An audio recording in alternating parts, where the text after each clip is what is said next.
o trabajar con lo que tenemos. A ver, el texto para trabajar para hoy es el texto de Silvestre Gorelick, ¿sí? Que se llama Fin de siglo urbano, ciudades, arquitecturas y cultura urbana en las transformaciones de la Argentina reciente. Está bastante asociado a lo que ustedes trabajan en tanto y en cuanto estudiantes y profesores o futuros profesores de geografía, porque trabaja el espacio urbano y las modificaciones. En eso aporta, creo yo, no sé, aporta bastante en términos de no darles una historia que sea muy histórica y poco geográfica. Me parece que en eso aporta bastante y es interesante. ¿Qué cosa interesante tiene? Otra cosa que retoma, que es la toma de José Nun, que me parece que está bueno el juego de palabras y que puede ser peligroso si uno no le presta la atención suficiente, y es en particular, por ejemplo, el concepto de si hay un subdesarrollo activo en la economía y en lo social. ¿Qué es un subdesarrollo activo? O sea, técnicamente uno asocia desarrollo con un concepto positivo. Cuando subdesarrollo, por lógica, sería como, bueno, una categoría de características negativas. Entonces, si hay un subdesarrollo activo, significa que básicamente estamos retrocediendo en términos de desarrollo. Los modos en los cuales se da ese proceso de subdesarrollo son muy particulares y esas particularidades le van a dar a la explicación y al desarrollo del artículo ciertos detalles, ¿no? Para no perder, me refiero a eso. Por ejemplo, tienen una lista que nos ofrece, que es de José Nun básicamente, pero que van a ser eje del texto, que es el proceso de desmonetización, desalarización, desindustrialización, desocupación, desnacionalización, desigualdad, desprotección, desnutrición y caída del crecimiento del PBI. Igual está en el texto, es una lista textual que uno puede encontrar en el artículo con cierta facilidad. Apenas empieza, para hacerlo más simple. En la segunda página aparece la lista de José Nun. ¿Por qué es interesante esta lista? O sea, ¿qué nos permite a nosotros pensar no solamente en este artículo, sino en el resto de los artículos que se van a trabajar? Hay un proceso bastante interesante que tiene que ver, y que ya lo vimos, con la desalarización. ¿Qué es el proceso de desalarización? La pérdida de salario, o sea, la pérdida de la opción de tener un ingreso fijo, un ingreso estable, como podríamos encontrar en cualquier otro tipo de actividad laboral, ¿sí? Entonces, en esos términos, lo que yo voy a encontrar constantemente es la falta de un salario. O sea, las personas los trabajadores van a abandonar su condición de trabajadores en relación de dependencia, para hacerlo más simple. Van a pasar de la relación de dependencia a el cuentapropismo. Ya sea porque aquel tornero electricista que trabaja en una fábrica se convierte en un tornero que tiene un pequeño taller en casa o una pequeña fábrica, que digamos, puede ser, pero la opción exitosa sería esa. El electricista que trabajaba como parte del mantenimiento pañol de una empresa pasa a convertirse en un cuentapropista que vende su servicio. Ese proceso que en principio yo podría hasta contarlo de manera positiva y decir que, bueno, el sujeto estaba en relación de dependencia y ahora es un sujeto autónomo que tiene su propia empresa, que quizá tiene hasta sus propios peones, o sea, sus trabajadores, sería la manera positiva de verlo. Es que en realidad no se da así. Ese es el mito de cómo se va a dar y no cómo se da. O sea, el mito es, voy a ser un pequeño empresario. La realidad es que termina siendo un autoexplotado, un sujeto que se autoexplota y que ante la falta de un salario, a la ausencia de un salario, de una estabilidad, de una relación de dependencia, lo que pierde son servicios sociales, o sea, no tiene obra social.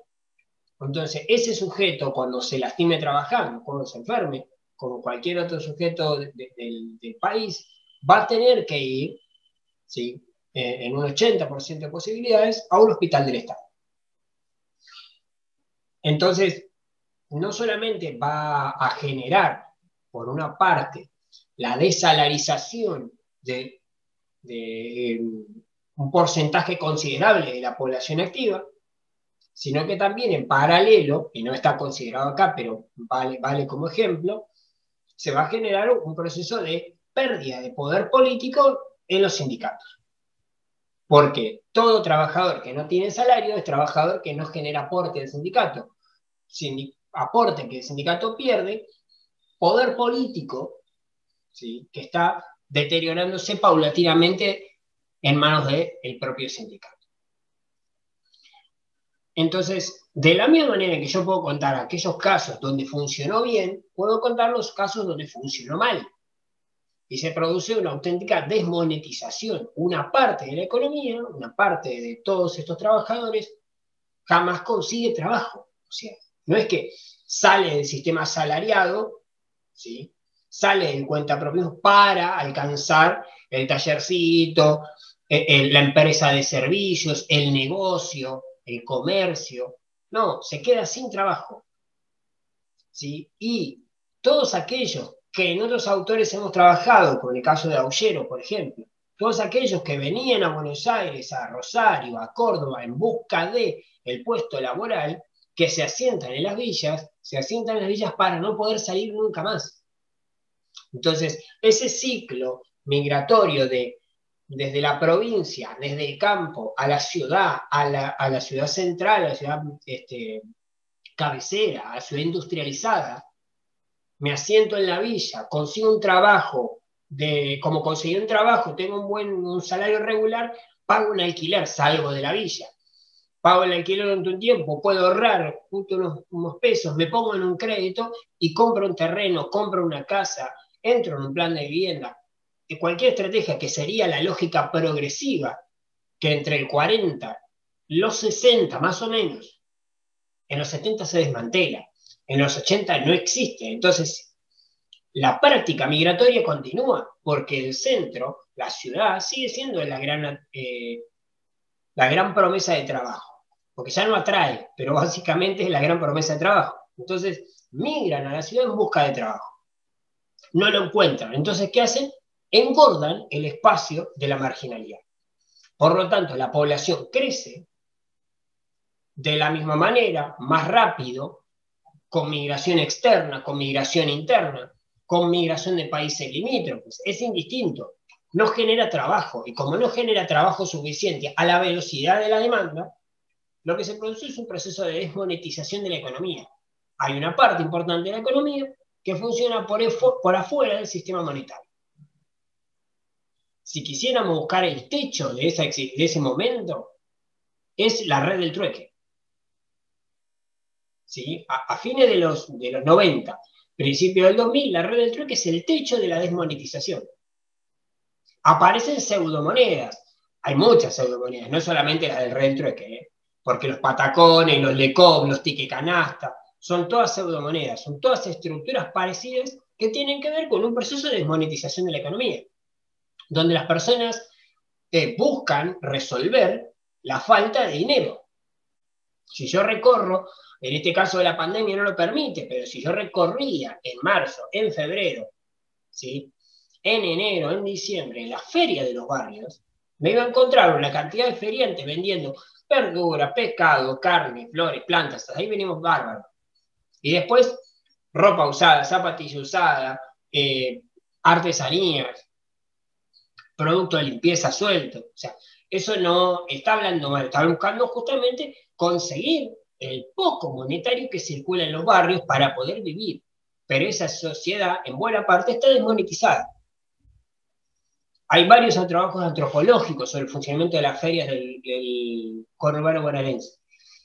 Y cuando uno se mete dentro de la feria, se encuentra que buena parte de esa economía está desmonetizada. O sea, el que viene a vender ropa usada, a veces cambia un par de zapatillas al verdulero por una oferta de papas. Porque al verdulero, para trabajar, en vez de gastar zapatillas nuevas, le convienen esas zapatillas que relativamente las puede seguir usando. Y no va a maltratar zapatillas de calidad o que podría gastar. Entonces, el sujeto con cierto grado de acceso a la monetización intercambia con un sujeto que está por fuera de la monetización, con un sistema que no es monetario. Es equiparable, pero no es monetario, que es el trueque. En paralelo a esto, se está produciendo la desindustrialización. O sea, el deterioro paulatino, a veces por efecto arrastre y a veces intencional, de desmantelamiento de la industria. Se desmantela la industria cuando un gobierno hace campaña, como en la época de la dictadura, a favor del producto importado en contra de la industria nacional. Yo produzco de manera decidida un proceso de desindustrialización. Pero cuando yo desmantelo una fábrica grande que emplea 500 personas, no solamente cierro una fábrica, cierro todas las fábricas que proveen, ¿sí? Y además le doy la oportunidad a la fábrica más grande de concentrar. Y cuando concentra, justamente tiene actitudes monopólicas, por lo tanto impone precios que son desleales en términos competitivos, lo que puede implicar que esa primera fábrica que tomamos como ejemplo desaparezcan todas las que están vinculadas y desaparezcan quizás las propias competidoras de ella, porque hay una tendencia al monopolio que concentra todo en una sola fábrica. Entonces el proceso de desindustrialización no es solamente una cuestión de una fábrica, sino que es un proceso completo donde al romper una parte del eslabón, termino descalabrando toda la cadena. No la rompo, pero sí la desordeno. Porque cuesta luego reconstruir, porque quizá el que, por decir una tontería, si la fábrica original, la que tomamos de ejemplo, produce bicicletas, ¿sí? Y demanda tuercas, la fábrica de tuercas quizás se reconvierte y no produce tuercas, produce, no sé, voy a decir arandelas, que relativamente no tiene gran diferencia productiva y produce arandelas. ¿Para qué? Para otra cosa, para, no sé, para una carpintería, ¿no? Entonces se necesita arandelas en la carpintería, reconvierte su producción. Entonces yo mañana, cuando quiera volver a producir bicicletas, voy a necesitar una industria que pueda reemplazar a esa o que esa vuelva a ser una reconversión. ¿Cómo va a ser la reconversión? Con maquinaria vieja, con la misma maquinaria que viene del primer proceso, donde desapareció la fábrica de bicicletas. Se reconvirtió, se adaptó sus máquinas para producir arandelas y ahora yo le estoy pidiendo que vuelva a producir tuercas. En esa reconversión nunca cambió máquinas, son siempre las mismas. Significa que pasaron 20 años y yo tengo un sistema industrial que puede producir, pero que no es competitivo. Porque las máquinas siempre se están, o sea, las máquinas, los dueños de la fábrica, para sobrevivir, ¿sí?, en un contexto que no es industrializador, tratan de adaptarse. El despegue industrial que produce el kirchnerismo se da sobre una base industrial vetusta, vieja, pero estaba tan desmantelada la industria que cualquier movimiento de la industria alcanzaba para parecer una revolución industrial.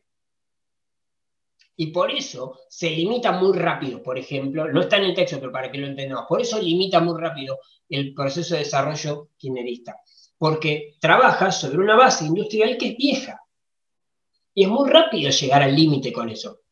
¿Por qué? Porque la demanda, por decir un ejemplo, tenemos una base industrial para una población de 30 millones de habitantes, y en el lapso entre ese desmantelamiento y la reconstrucción industrial, hay 10 millones más de habitantes. Entonces, en un chasquido de dedo, yo genero una saturación de la producción. No puedo seguir produciendo. Esa desindustrialización, desalarización y desmonetización está asociada, obviamente, a la desocupación, algo que es bastante simple y no es muy difícil de explicar.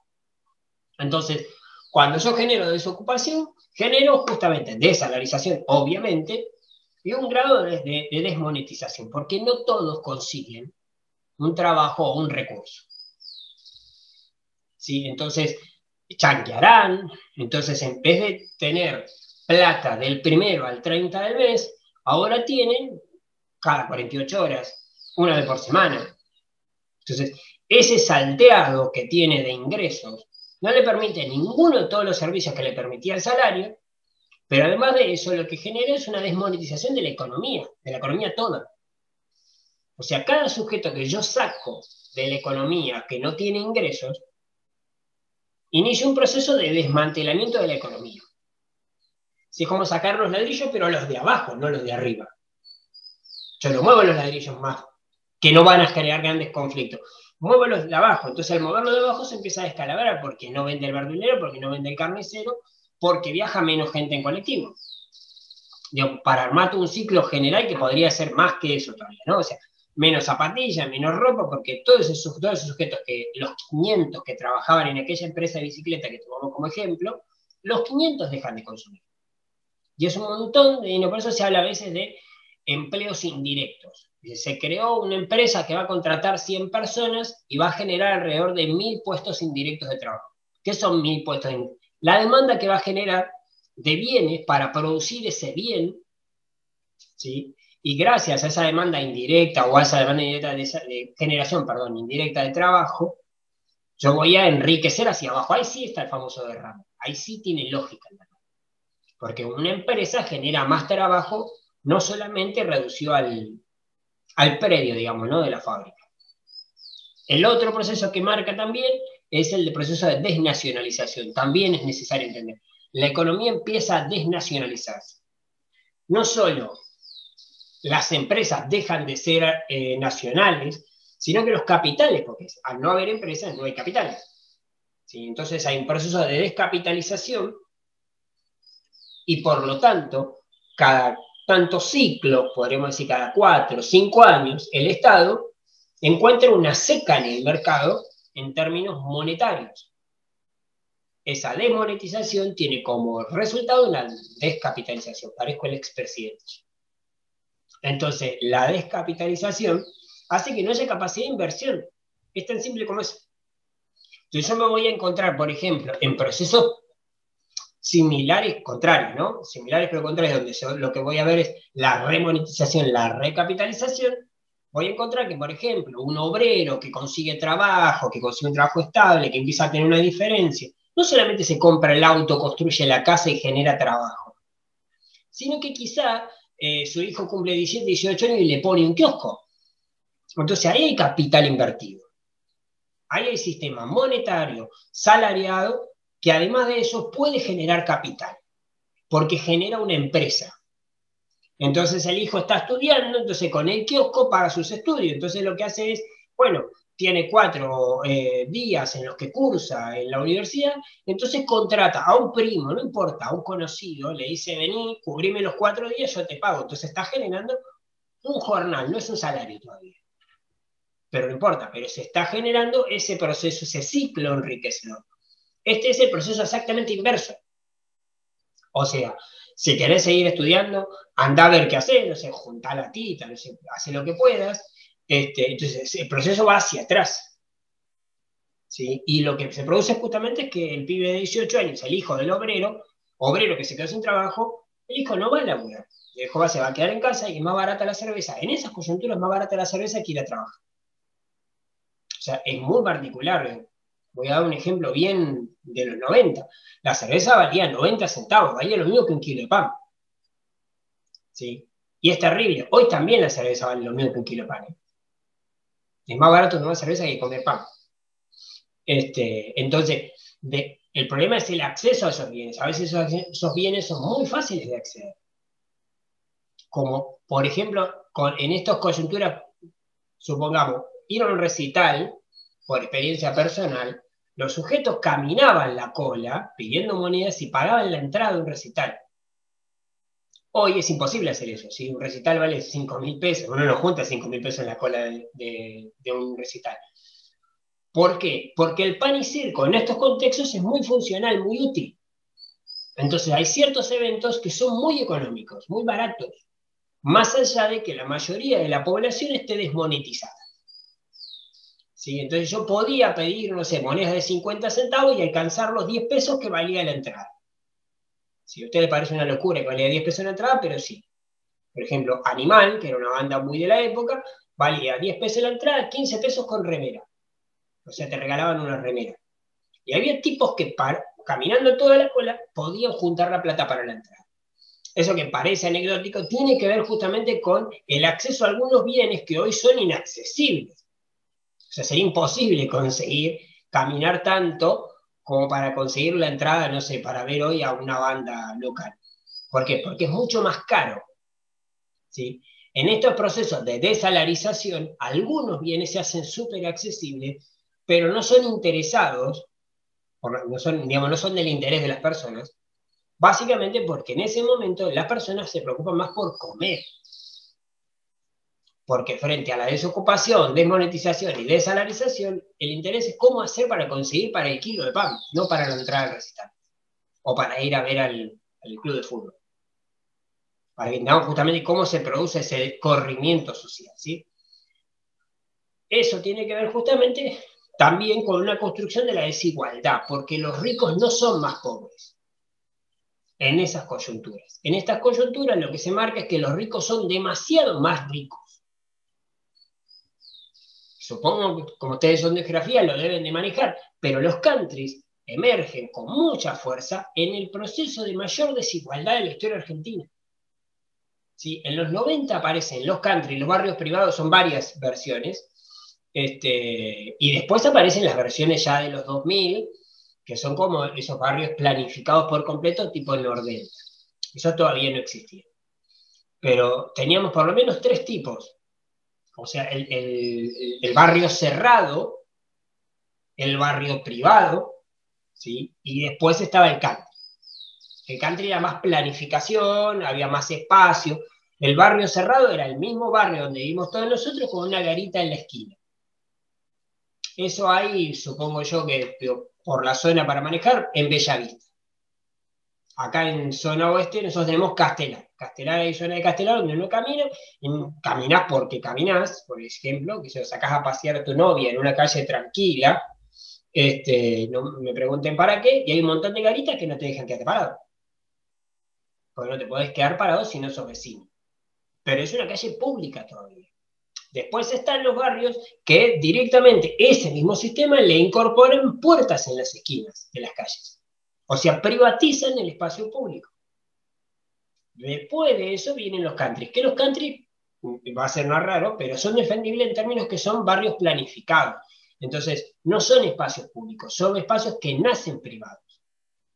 ¿Sí? La empresa, los sujetos, compran el espacio y después adentro lo urbanizan, lo organizan, lo dividen, como lo quieren llamar.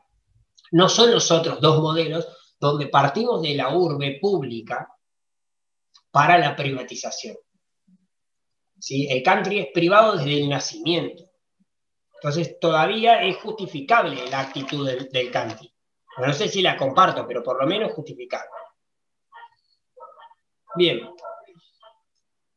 Eso es más o menos para poder tener un pantallazo general de a lo que apunta Silvestre y Gorgi, para poder entender el contexto en el que se va a dar este cambio de las ciudades y de las arquitecturas. Entonces, en ese contexto lo que aparece con mucha fuerza es justamente la emergencia del crecimiento de las ciudades medianas. ¿Sí? En un contexto de desigualdad, de desprotección, de grandes problemas sociales, lo que se pone en evidencia son las ciudades medianas. ¿Por qué? Porque es la opción de salir, de irse. Salir de la urbe, del núcleo, donde hay más desigualdad, donde hay más delincuencia, donde aparecen los famosos secuestros express. A todo eso yo huyo a las ciudades medianas. Me voy de Capital a Tandil, a Mar del Plata. ¿Sí? Y los de Mar del Plata se van a Sierra de la Ventana, o sea, huyen en el mismo sentido, hacia abajo, ¿no? Siempre hacia la ciudad, que es menos que la que estoy yo, porque se supone que el retiro, o sea, el refugio está en los lugares menos urbanizados. Lo que hacen es llevar la enfermedad con ellos, básicamente, ¿no? O sea, se trasladan a otro lugar y el problema y la misma lógica la trasladan a otro lugar. Entonces aparecen los barrios privados en lugares donde uno se pregunta, ¿para qué un barrio privado acá? ¿Sí? Por ejemplo, en Sierra de la Ventana hay barrios privados. Uno se pregunta, ¿para qué un barrio privado en Sierra de la Ventana donde las casas no tienen ni siquiera la puerta cerrada? O sea, justamente la construcción ahora sí, no del barrio cerrado en términos de seguridad, sino el barrio cerrado en términos de la necesidad de la publicidad de mi condición social. necesito hacer público que soy distinto al resto. ¿Sí? Es la propaganda de mi condición de distinto. Yo no vivo con todos los otros. Y eso es aquello que después se va a llamar la grieta, pero socialmente es la gran separación de la sociedad, la polarización de la sociedad, que surge en los 90, entre una sociedad que concentra cada vez más riqueza, más comodidades, se retira de la urbe paulatinamente, mientras los que estábamos afuera de la urbe antes, porque nunca nos dejaron entrar, ¿sí?, tendemos a ser recluidos incluso de nuestros propios lugares. ¿Sí? Entonces hay lugares como Moreno, como, estoy pensando en otro lugar que haya sido reconfigurado, bueno, zonas de Pilar, que originalmente son marginales. ¿Sí? O sea, Moreno tiene, la gran parte de Moreno, es un Moreno de pobres. Pero a Moreno le empezaron a instalar countries. ¿Por qué? Porque tiene espacio. Como son municipios más jóvenes, tienen todavía mucho espacio verde, entonces son lugares ideales para construir countries. Hasta que a fines de los 90, principios del 2000, surge una lógica country totalmente distinta que tiene que ver con, ya podríamos decir directamente, el exceso por completo de la riqueza, que es tener salida al río, estacionar el yate en el patio del fondo, o sea, ya es justamente la opulencia por la opulencia, ¿no? Pero los barrios intermedios, los barrios privados o los countries intermedios todavía apuntan a lugares como Moreno, como Luján, donde no estoy tan lejos de la ciudad y puedo acceder a una cierta cantidad de comodidades.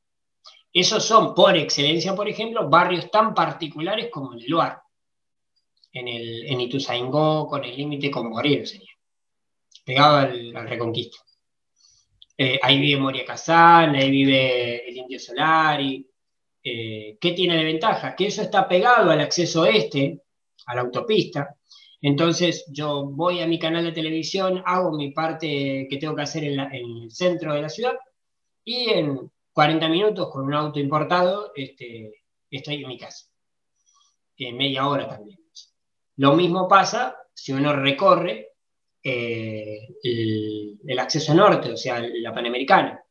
Después de cierto kilómetro, por decir de alguna manera, después de los 30 kilómetros más o menos, nos vamos a encontrar que las casas están sobre la Panamericana.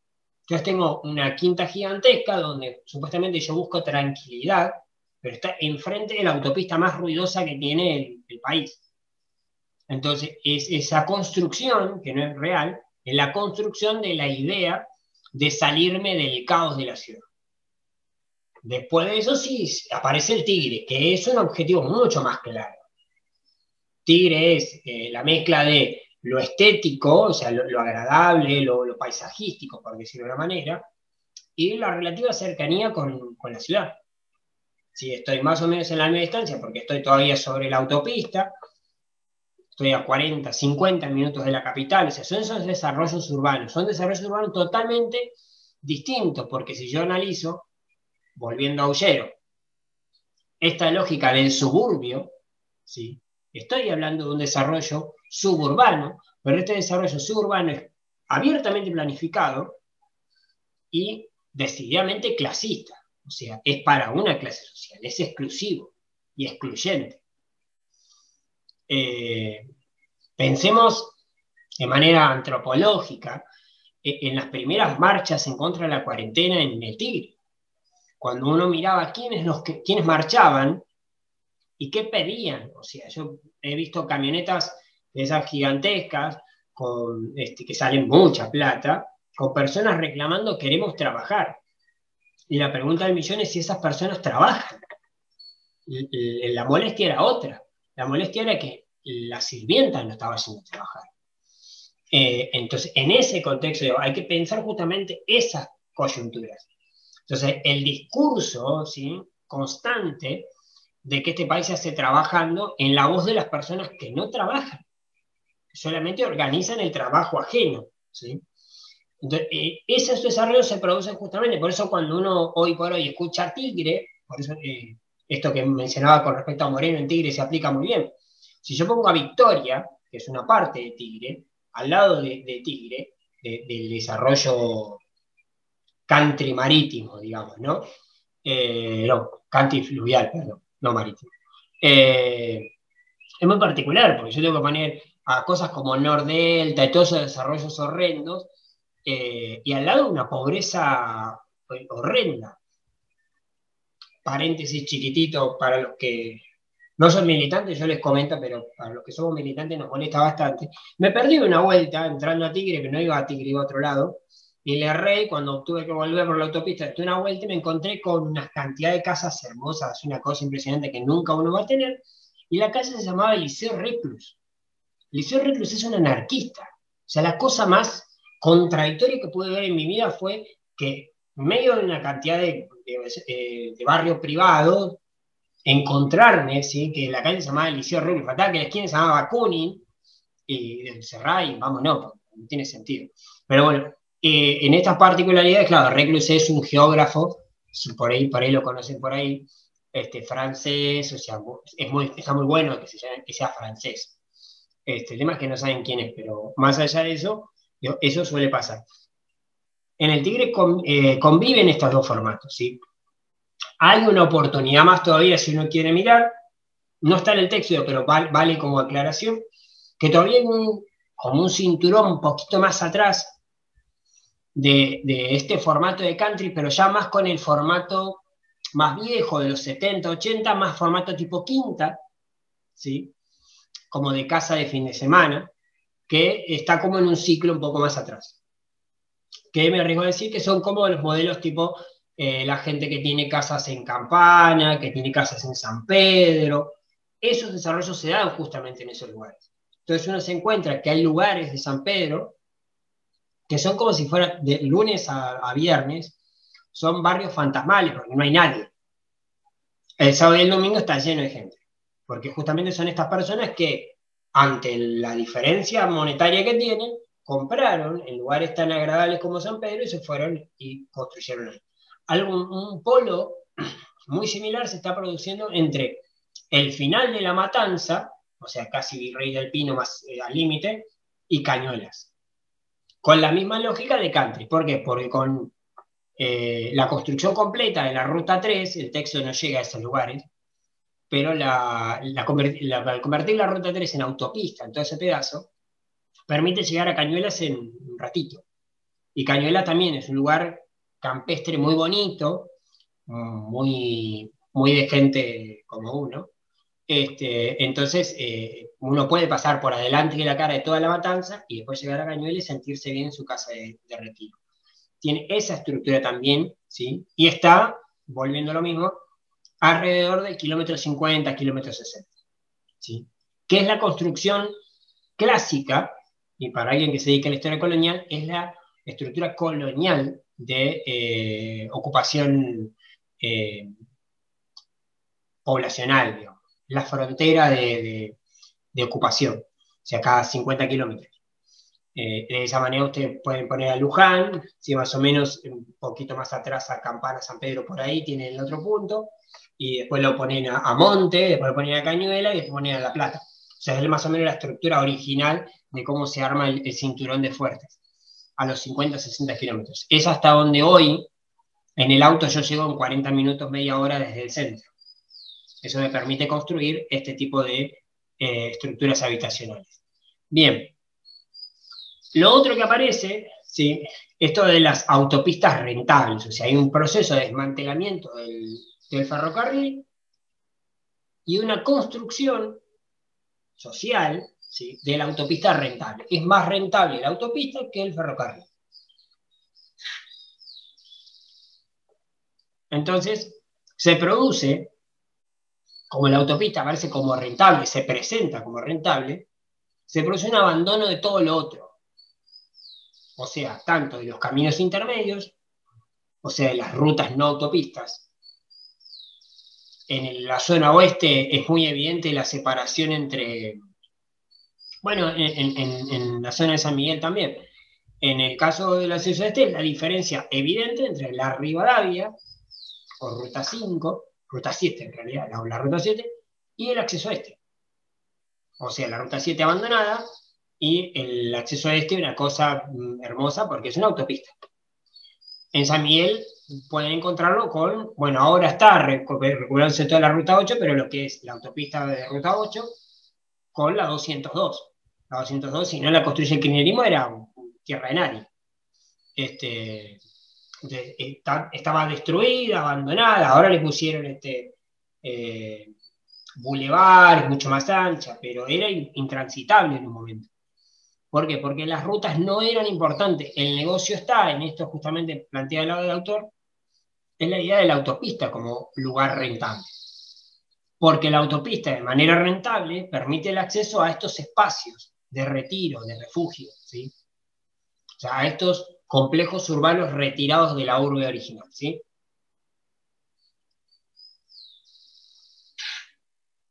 Entonces, de ahí en adelante lo que plantea es la propuesta de una solidaridad mecánica de la ciudad. Este es un concepto, supongo que habrán cursado sociología y si no se van a enterar ahora, el concepto de Durkheim. ¿Sí? Durkheim habla de solidaridad mecánica y solidaridad orgánica.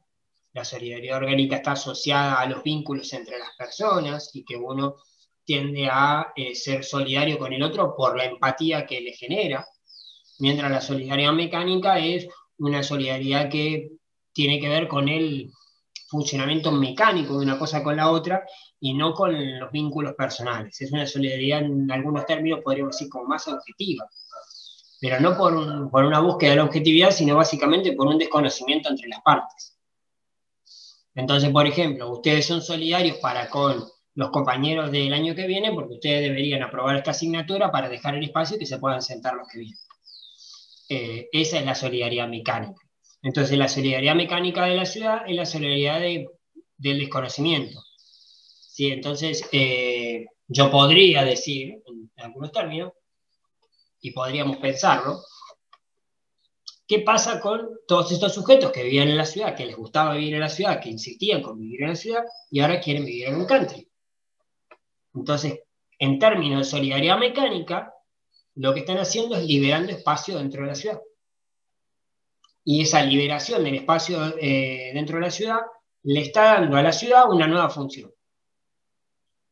O sea, esto es lo que se conoce como solidaridad mecánica en la ciudad, ¿sí? O sea, yo libero el espacio urbano, deja de ser un espacio de hábitat en términos de hogar, ¿no? de lugar de vida, para ser solamente un lugar laboral. Entonces, la capital federal se modifica en su función, mientras que un proceso de desindustrialización también me libera el espacio de las fábricas que yo tenía en las zonas más que nada concentradas en el Bajo. Entonces tenía zona norte de capital, de alguna manera, el oeste de la capital, Caballito, Flores, eso casi no se modifica. ¿Sí? Eso más o menos conserva cierta actitud similar, no tiene grandes cambios. Y la zona sur, que es la zona industrial de la ciudad, empieza con el proceso de industrialización a cambiar su función, a cambiar su manera de ser, su función dentro de la estructura total de la ciudad. Entonces, en esa modificación, muchos de los lugares que tenían una función determinada pasan a tener una función completamente distinta. Tomo un ejemplo tonto por ahí, pero emblemático. El Abasto Shopping pasó de ser una construcción icónica, una belleza arquitectónica, destinada principalmente a el abasto de verduras. O sea, es casi sarcástico decir que era una belleza arquitectónica donde trabajaban personas que para la capital no eran muy bellas, ¿no? O sea, justamente los verduleros, ¿no? Sujetos menos estéticos no hay en este universo. Entonces, eso fue concentrado durante mucho tiempo como un lugar desagradable. Digo, a eso iba, ¿no? O sea, la belleza arquitectónica en un lugar desagradable en Once. ¿Sí? En Balvanera, un lugar que no es muy agradable a la mirada que los porteños recuerden que viven ahí. Lo particular es que estuvo abandonado una vez que se cerró. muchísimos años, y alrededor de fines de los 90 se empezó a construir el Abasto Shopping. Eso le dio una nueva función. Pasó de ser un lugar sucio, lleno de verduras podridas, a un lugar abandonado, completamente abandonado. Todo el perímetro era un lugar desagradable, feo, sucio. Perdón.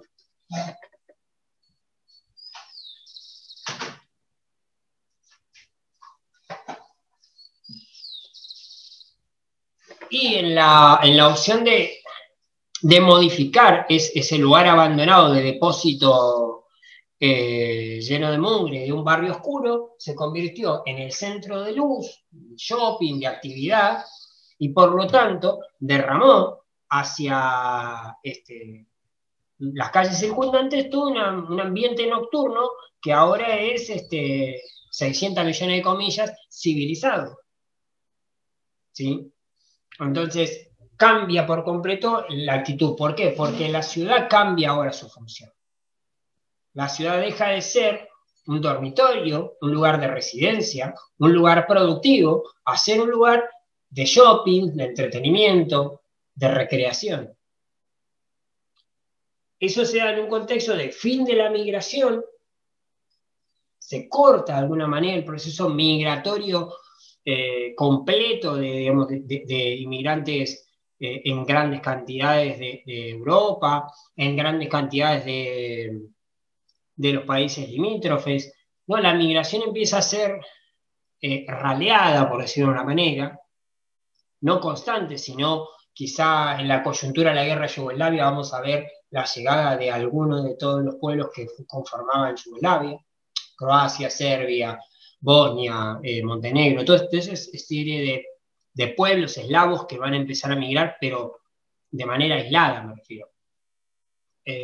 Van a aparecer quizá en una coyuntura menos bolivianos y peruanos, menos bolivianos, uruguayos, chilenos y paraguayos, y va a aparecer más el grupo de peruanos, brasileños, ecuatorianos. Hace no demasiado tiempo una migración china anterior a los supermercados, después una paulatina nuevamente migración europea vinculada a la crisis española, después una migración china, sí, por ahí vinculada, digamos, oriental en general, porque es China, Japón, Taiwán y Corea, en realidad la migración de los supermercados, que ha generado un asentamiento relativamente generoso, y una migración que tiene destino de paso, pero que se convirtió en migración, que es la migración africana. Porque en realidad tenía destino de paso, porque Argentina, en la coyuntura en que empieza la migración africana, tenía visa directa con Estados Unidos. Entonces la búsqueda de buena parte de la población africana era llegar a Argentina, que era más fácil, digamos, fácil de ingresar. Después de eso obtener nacionalidad argentina y con eso tener visa automáticamente a Estados Unidos, donde está la población negra más grande después de África. Y lo paradójico es que, bueno, socialmente o no pudieron viajar a Estados Unidos nunca, es una opción, y otros directamente la optaron como segunda casa frente a la receptividad que tiene el argentino con respecto a el migrante, o sea, no tiene una actitud xenófoba. Entonces, como somos receptivos a esa migración, la migración africana se quedó. Así podríamos seguir incluyendo. Eso significa básicamente que no tenemos una migración ubicada en un sector de origen, sino que justamente es mucho más variopinta, mucho más crisol de razas, ahora sí, porque está mezclada y no tiene un dominante, ¿sí? Y los números absolutos no son tan grandes tampoco. Por lo tanto, se habla de fin de la migración.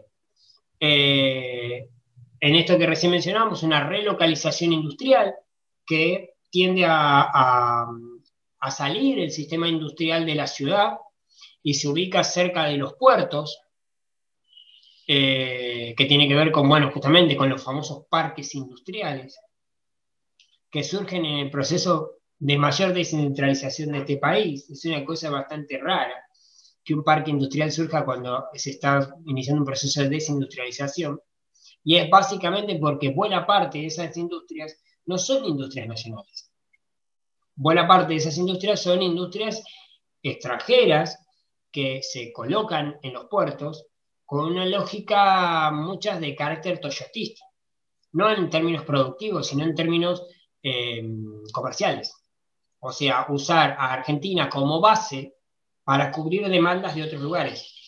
Es lo que Toyota hizo, por ejemplo, en particular bien Toyota, es lo que Toyota hizo en particular con la llegada a Argentina.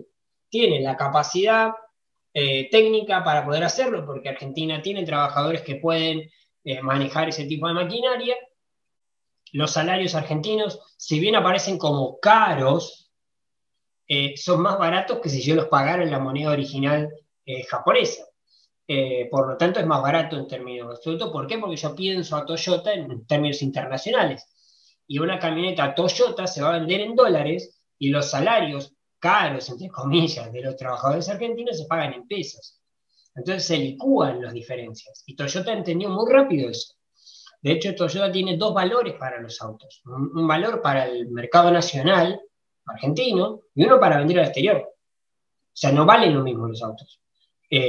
Cosa que sí, que pasa lo contrario, perdón, en las otras empresas. O sea, Ford tiene más o menos el mismo valor para vendérselo a Somalia que para vendérselo a Argentina. ¿Y cuál es la diferencia crucial? Y que cuando lo vendés a Somalia se pagan dólares, o sea, la ganancia es extraordinaria. Más que nada por los salarios en pesos, salarios devaluados. Bien, entonces la relocalización industrial está vinculada por lo general al puerto y a la salida por lo general del Paraná. Cuando nuestro sistema industrial estaba vinculado al río, pero estaba como tirado hacia el Río de la Plata, para decirlo más concreto. O sea, Avellaneda, zona sur de Capital, y en dirección hacia La Plata. ¿Sí? O sea, Lanús, Quilmes, Berisso, en ese sentido. O sea, desde la capital hacia el sur. Cuando ahora va desde la capital hacia zona norte, oeste. ¿Sí? Se relocalizó. Y la característica es que buena parte de esas industrias no son nacionales. Sin porcentaje muy alto. ¿Por qué? Por esto que decíamos recién, una descapitalización de la economía. No hay capital nacional. Y si las empresas son internacionales, tampoco va a haber capital nacional. Porque ese capital lo que va a hacer es justamente irse en términos de ganancia. Después lo que aparece es esto, expulsión de población migrada, o sea, hay un constante proceso otra vez de reflujo de la población migrada. Se van. ¿Sí? Se ha escuchado constantemente ahora que estaban machacando con la crisis, que los venezolanos decían que no, que si era por esto se quedaban en Venezuela. Muchos españoles que vinieron en la crisis del 2008 ya se fueron. Entonces, ese efecto de rebote, o sea, los éxitos económicos de Evo Morales generaron un regreso considerable de bolivianos.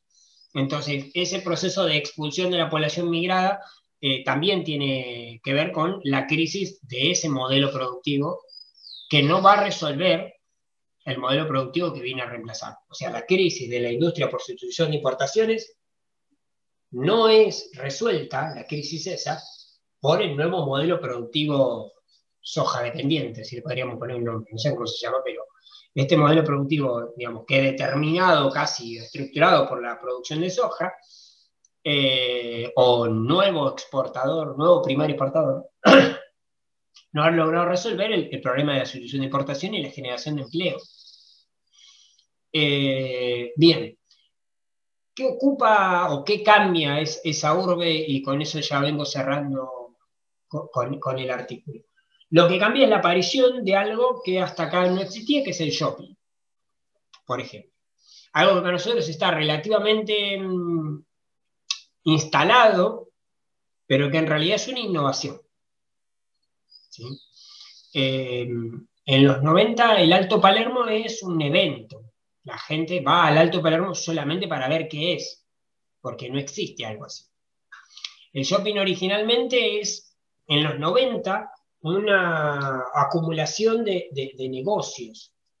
Se parece a la feria de San Telmo. Yo sé que no es el ejemplo que buscaban, pero la lógica es la misma, es un predio cerrado con un montón de negocios internos, como las ferias municipales que había en San Telmo y que había en algunos distritos. Acá en Merlo había una feria cerrada. Me refiero a ferias de verduras, de carne, pescado, como se compraba antes, ¿no? El mercadito. El shopping hace lo mismo con ropa y artículos, bienes domésticos, me refiero. Aparece Musimundo, ¿no? Compumundo. O sea, esa es la lógica original del shopping. Luego muta o evoluciona con la llegada de Hoyts, básicamente, con los cines. O sea, shoppings que incluyen, digamos, el recorrer el shopping no es comprar ropa, es ir a disfrutar de, no sé, de una obra de teatro o de una proyección de cine, o ir a tomar algo. O sea, el shopping original es básicamente un lugar de comercios que tiene algún restaurante o bar, pero que no tiene un salón de comidas original. En cambio, los shoppings más nuevos, en el caso concreto que yo estoy pensando acá, nosotros tenemos el Nine Moreno, tenemos el Show Center en Aedo, está el North Center en la zona de Panamericana, esos tienen ya salón de comidas. ¿Sí? El Plaza Oeste, tenemos también Morón, que tiene un playón en el medio, eso no existe en los primeros shoppings. ¿Sí? Los primeros shoppings no tienen esa estructura. Y los primeros shopping en general le pertenecen a 2 empresarios, nada más, para que también tengan una idea de cuál es el nivel de concentración de esto. La aparición, bueno, que ya lo mencionamos, pero que irrumpen, digamos, en el espacio urbano, que son las garitas de vigilancia, son muy disruptivas, muy disruptivas. De hecho, hay trabajos que nosotros antes usábamos en análisis socioeconómico sobre el impacto que generan los peajes. Cuando aparece el peaje en las autopistas, hay muchísimos actos de violencia, de vandalismo, como se suelen llamar, donde las personas pasan por encima de la barrera con el auto. Sí, no están dispuestas a pagar.